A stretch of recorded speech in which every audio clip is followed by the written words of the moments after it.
মার্চের আন্তর্জাতিক বিরতি, বিশ্বকাপের কাউন্টডাউন শুরু হয়ে গেছে। আর সেই প্রস্তুতির মঞ্চেই ফুটবলের বড় দুই নাম ব্রাজিল ও ফ্রান্স। স্কোরবোর্ডে লেখা থাকবে ফ্রেন্ডলি, কিন্তু পায়ের ভাষা বলবে এটা শক্তি দেখানোর রাত।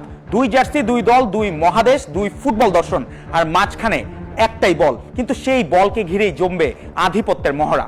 Friendly but not friendly, preview point 1, samba under construction.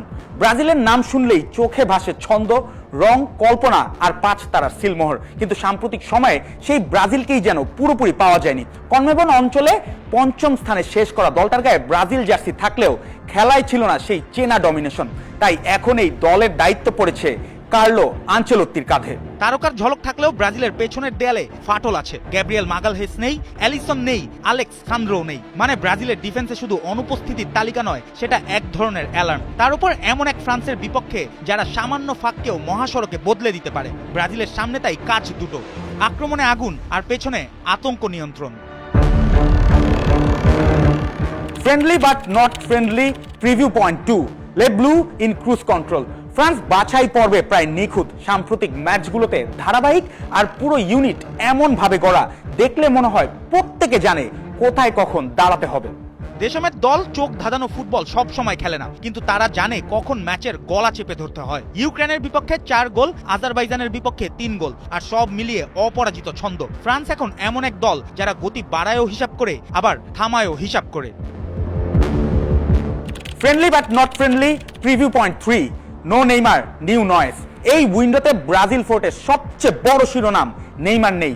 Ancelotti যেন পরিষ্কার করে দিয়েছেন, নাম নয় এখানে দরকার কাজ। স্মৃতির ওপর নয়, বাজি ধরতে হবে মুহূর্তের ওপর। তাই ডাক পেয়েছে নতুন মুখ, নতুন পা, নতুন স্পন্দন। ইগোর থিয়াগো রায়ানের মতো তরুণদের অন্তর্ভুক্তি শুধু স্কোয়াডের সংখ্যা বাড়ানো নয়, বরং ভবিষ্যতের দরজা খুলে দেখা। এই ব্রাজিলটাই পরিচিত আবার অপরিচিত, আর সেই অচেনা দিকটাই হয়তো তাদের সবচেয়ে বিপজ্জনক দিক। Friendly but not friendly, preview point 4, এমবাপ্পে's chase for immortality। Kylian Mbappe এখন শুধু ফ্রান্সের অধিনায়ক নন, তিনি ফরাসি ফুটবলের ইতিহাসের দরজায় দাঁড়িয়ে থাকা এক ঝড়। জাতীয় দলের হয়ে তার গোল 55, অলিভার জিরুর রেকর্ড 57। মানে ইতিহাস এখন তার সামনে 2 গোল দূরে। আর এমবাপ্পেকে আপনি সুযোগ দিলে তিনি শুধু গোল করেন না, গল্পও লিখে ফেলেন। ব্রাজিলের বিপক্ষে যদি সেই সুযোগ পেয়ে যায়, তাহলে এই রাতটা শুধু ম্যাচ থাকবে না, হয়ে যাবে মাইল ফলকের মঞ্চ।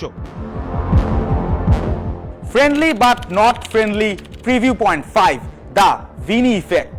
ভিনিসিয়াস জুনিয়র গল্পটা তো সবারই জানা। মৌসুমের শুরুতে ছন্দ হারালেও সময়ের সঙ্গে আবারও নিজেকে খুঁজে পেয়েছেন তিনি। তার সামনে রাফিনিয়া, মাতেওস কুনিয়া, জোয়াও পেদ্রো। ব্রাজিলের সামনে বিকল্পের অভাব নেই। প্রশ্ন একটাই, কোন কম্বিনেশন থেকে বের হবে সবচেয়ে ধারালো সাম্বা? Friendly but not friendly, preview point 6, the Olise effect. Mbappe আলো কিনে নেন, কিন্তু ফ্রান্সের আক্রমণে আলো জ্বালিয়ে রাখার কাজটা অনেকেই করেন। আর মাইকেল অলিসে সেই তালিকার সারিতে প্রথম নাম। ক্লাব ফুটবলে তার ফর্ম, তার সৃজনশীলতা সবই ইঙ্গিত দেয় তিনি এখন ম্যাচের গতিপথ পাল্টে দেওয়ার মতো খেলোয়াড়। সঙ্গে আছেন দেমবেলে, শেরকি। একজন ডান দিক দিয়ে কাটেন, আরেকজন ফাঁকের ভেতর দিয়ে কাজ সারেন। এই ফরাসি আক্রমণকে এক দিক দিয়ে ঠেকানো মানে অন্য দিক খুলে দেয়া, আর সেটাই তাদের আসল tactics. Friendly but not friendly, preview point 7, dead even deadly rivalry. ইতিহাসের খাতায়ও এই লড়াই ব্যালেন্স শিটে দুর্দান্ত।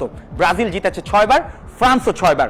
কেউই কারো ঘাড়ের উপর দাঁড়িয়ে নেই। তবে সবশেষ দেখায় হাসি ছিল ব্রাজিলের মুখে। 2015 সালে প্রীতি ম্যাচে ফরাসিদের মাটিতে 3-1 গোলে জিতেছিল সেলেসাওরা। তাই এবার ফ্রান্স নামবে সেই স্মৃতির বেদনা শোধ করতে, আর ব্রাজিল নামবে ইতিহাস মনে করিয়ে দিতে। এই ম্যাচকে ফ্রেন্ডলি বলে পাশ কাটানোর সুযোগ নেই। এটা ব্রাজিলের জন্য নতুন মুখ, নতুন ছক আর নতুন বিশ্বাসের পরীক্ষা। আর ফ্রান্সের জন্য নিজেদের স্থির শক্তিকে আরো একবার বিশ্ব মঞ্চের ভাষায় অনুবাদ করার সুযোগ। একদিকে সাম্বা, অন্যদিকে স্টিল। শেষ বাঁশি হয়তো বলে দিবে এটা একটা প্রীতি ম্যাচ, কিন্তু তার প্রতিধ্বনি শোনা যেতে পারে বিশ্বকাপ পর্যন্ত। জুবায়ের নূর, ৭১।